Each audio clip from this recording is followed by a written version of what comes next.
So some of you all seem to really think that Salvadorans can just waltz into the US like it's the VIP section of bottle service at the club. What do you think happens? They say, oh, you're Salvadoran? Boom, here's a green card. No!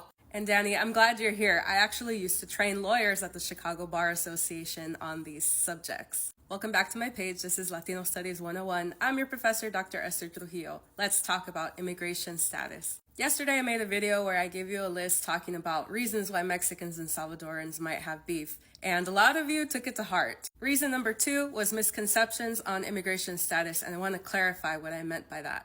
I've seen comments all on that post about Salvadorans have an easier entry. What do you mean by entry? Are you talking about an immigrant visa? Are you talking about a non-immigrant visa? Are you talking about asylum? Or are you talking about refugee status? Heck, are you talking about people floating in on a raft? There are 180 different types of visas that can be used to enter the United States. Each one of them has rules, and most people don't qualify for any of them, mostly because they don't have the money to pay for it. Now let's get the numbers straight. There are 38 million Mexicans or people of Mexican heritage in the US, and there are 2.5 million Salvadorans or people of Salvadoran heritage in the United States. In fiscal year 2023, the biggest group of people to get immigrant visas, the visas that lead to a green card, were Mexicans. They made up 15% of the granted population. Salvadorans, only 2%.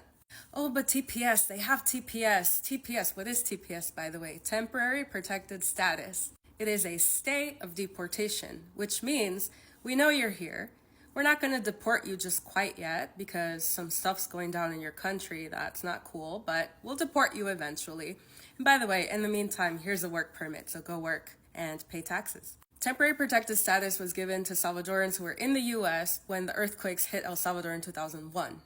Out of 2.5 million Salvadorans in the U.S., only 243,000 have that status, which is less than 9%, or less than 1 out of every 10 Salvies that you meet. Like DACA, TPS is a temporary stay of deportation. You cannot adjust that status to get a green card, and certainly not citizenship. There is no pathway to citizenship with these statuses today. Now, some of you want to talk about asylum. Oh, those Central Americans, they had wars, they got asylum.